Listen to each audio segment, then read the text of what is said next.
Assalamualaikum warahmatullahi wabarakatuh. Sampai jumpa lagi sahabat tani Rudian. Dimanapun sahabat tani Rudian berada, semoga dalam keadaan baik-baik saja.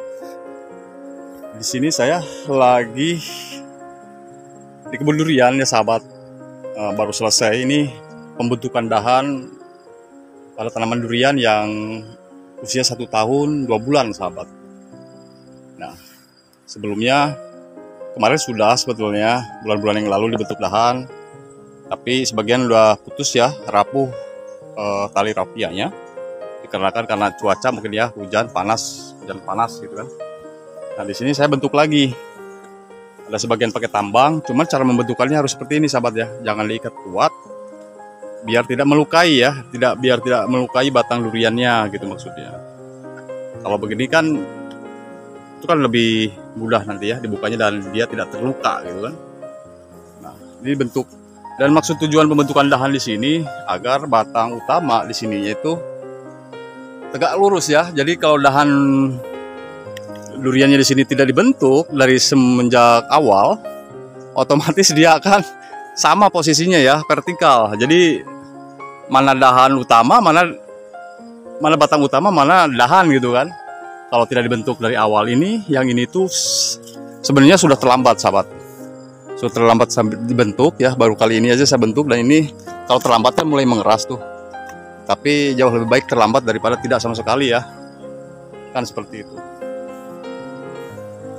Jadi ini di sini saya harus terus menginformasikan seputaran tentang durian. Selagi ada waktu dan kesempatan, saya terus informasikan sahabat ya, bagaimana pertumbuhannya dan perkembangannya pada durian saya yang sudah semenjak saya tanam gitu. Nah di sini informasinya sudah saya bersihkan sebagian rumputnya di bawah. Lalu sebulan yang lalu itu saya melakukan pemupukan dengan pupuk NPK Ponska, jujur ya sahabat ya. Karena saya kalau pergi ke kebun itu tidak luput daripada pupuk. Entah pupuk apa aja yang saya bawa, yang penting ada manfaatnya untuk tanaman saya di kebun ya. Seperti Ponska, KCL, SP36 dan urea. Bahkan di musim hujan begini ada pupuk NPK seperti ini, Mutiara ya. Nah lakukanlah percabangan jika sahabat ada tanaman durian ya di rumah gitu. Jadi sebenarnya itu menanam itu tidak ribet, yang ribet itu kan merawatnya sebenarnya. Apalagi kalau kayak video sebelumnya itu ada kena penggerek batang ya, makanya kita ini diusahakan siapapun yang memiliki tanaman durian ya, apalagi kita kan kalau memang harus, kalau mau sungguh-sungguh kan betul-betul harus kita jaga ya, harus istilah bahasa dokter itu harus preventif ya. Jadi perawatannya itu harus betul-betul menunjang. Jadi di sini jangan sampai ada kemarin ya, ada luka di sini, luka karena ulat menggerek batang. Tapi di sini alhamdulillah aman ya. Sini saya belum melakukan pruning, sekalipun pruning tipis-tipis belum. Saya biarkan aja dulu ya. Kalau masalah nutrisi ya kita tambahin aja. Dia minta nutrisi kan kita usah-usah ya, tambahin aja, jangan kita istilahnya berpikir rugi. Jangan ya. Itu kan harga yang harus kita bayar itu pada sebuah tanaman itu nutrisinya harus kita perlu perhatikan ya.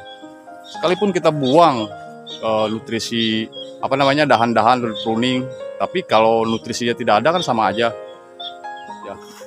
Bagusan lagi nanti pruningnya sudah usia 2 tahun baru saya bukan pruning, karena memang tidak bisa dipungkiri ya, durian ini kan berbuahnya di dahan. Tunas-tunas air ini kan wajib dibuang, sebetulnya memang wajib, tapi nantilah akhir tahun ini kan belum usia 2 tahun nih, jadi baru saya melakukan pemengkasan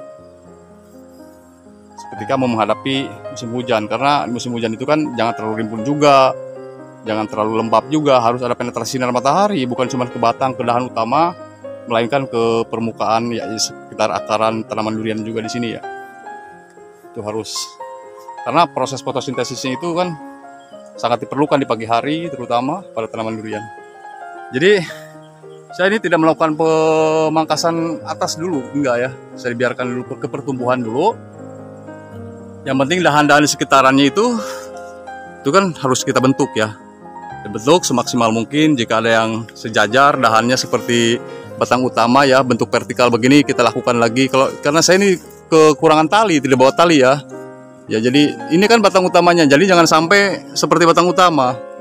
Ya bentuk dahannya, makanya kita lakukan sejak dini pembentukan pada dahan durian. Entah itu durian apa ya, mau varietas apa tuh. Yang penting cabangannya itu kita jaga. Karena di sini sebelumnya tanaman durian lokal ya. Durian lokal saya ganti semua di sini dengan durian yang ya orang bilang unggulan lah ya.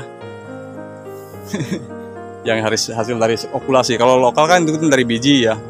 Orang tua saya dulu mungkin tanam, tidak ditebang, dibiarkan begitu. Jadi ya alhamdulillah sih itu hari pun berbuah sahabat. Jadi begini ya cara pembentukan dahan. Kalau memang sudah sejajar nanti kan dia akan kendor sendiri.